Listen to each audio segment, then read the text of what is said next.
Tegang, Israel terancam perang saudara. Benjamin Netanyahu ungkap hal ini, gegera ditolak di Indonesia. We are not naive to believe that football can solve the world's problems. For this, you are there. We know that our main focus as a sports organization is and should be sports. But because football unites the world, this particular World Cup, with 5 billion people watching it, can be the trigger for a positive. Kenapa dia mendapatkan serangkaian aksi yang kemudian membuat mereka kesulitan dan juga bahkan beberapa negara bahkan menolak bertanding dengan Rusia. Ini yang kemudian jadi pertanyaan, misalkan apakah ini pertanyaan besarnya adalah mengapa ini tidak terjadi dengan Israel misalnya, dengan apa yang mereka lakukan pada Palestina. Ini kemudian jadi pertanyaan besar. Sikap kami menolak kedatangan tim Israel, walaupun itu urusan FIFA. Tapi Indonesia harus berdaulat dengan konstitusi kita, bahwa Israel itu adalah state terrorism, negara teroris. Israel ini sepertinya satu negara yang tidak tersentuh. Saluran-saluran hukum internasional, organisasi-organisasi internasional seolah-olah mandul menghadapi negara ini. Oleh karena itu jangan sampai Indonesia mandul menghadapi Israel dalam konteks Piala Dunia usia 20 ini.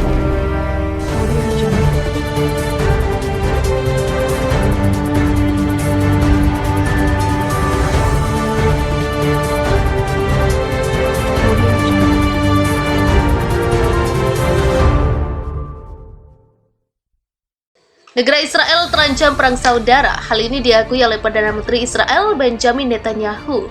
Dia mengakui bahwa negaranya tengah berada di ambang perang saudara. Selain Benjamin, kabar tentang ancaman perang saudara di Israel juga disampaikan oleh sejumlah menteri hingga ex-pejabat negara itu. Ancaman perang saudara di Israel disebabkan adanya perbedaan pandangan mengenai rencana perombakan atau reformasi oleh Benjamin Netanyahu. Ada kubu yang mendukung, ada juga yang menolak adanya reformasi alias menentang rencana Netanyahu.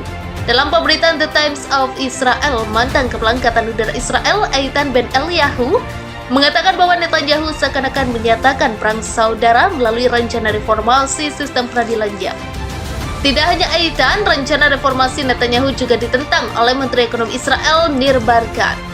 Reformasi diperlukan dan kami akan melakukannya, tapi tidak dengan mengorbankan perang saudara, kata Barkat. Dalam dibalik ancaman perang saudara di Israel, pada tanggal 27 Maret lalu, sebuah demo besar-besaran terjadi di Israel. Berdasarkan laporan sejumlah media Israel, dalam demo tersebut terjadi bentrokan antara kubu pendukung rencana Netanyahu dan yang menolak amandemen. Berdasarkan laporan The Times of Israel, bentrokan itu terjadi di Yerusalem dan Tel Aviv, dua lokasi paling besar tempat berkumpulnya masing-masing kubu, yakni pendukung dan penolak. Akibat bentrokan itu, sejumlah warga Arab Israel menjadi korban. Dalam tangkapan kamera dari unjuk rasa di Yerusalem, tampak puluhan anggota kelompok sayap kanan ekstremis La Familia menyerang orang Arab yang lewat. Dalam salah satu insiden, seorang sopir taksi Arab dikerubungi pengunjuk rasa yang melemparkan benda-benda ke taksi dan menggedor kaca, menurut keterangan polisi. Saat mencoba menyelamatkan diri, sopir itu diserang dengan kejam oleh para perusuh hingga menyebabkan kerusakan parah pada mobilnya. Polisi pun menangkap 3 orang atas insiden tersebut. La Familia sendiri merupakan klub penggemar tim sepak bola Beitar Yerusalem. Klub itu dikenal rasis dan kerap melakukan kekerasan. Sementara itu, video lain juga menunjukkan pendemo sayap kanan mengibarkan bendera Israel dan partai Likud sembari menghalangi jalan pengemudi Arab dan meneriakkan semoga desamu terbakar.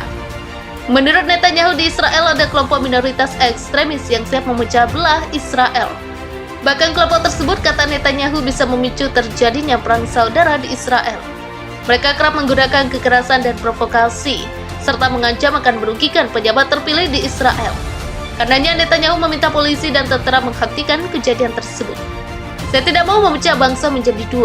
Selama 3 bulan, saya telah berulang kali menyerukan dialog dan juga mengatakan bahwa saya tidak akan meninggalkan kebutuhan bisnis yang terlewat untuk mencari solusi, karena kita ingat bahwa kita tidak menghadapi musuh tetapi saudara kita.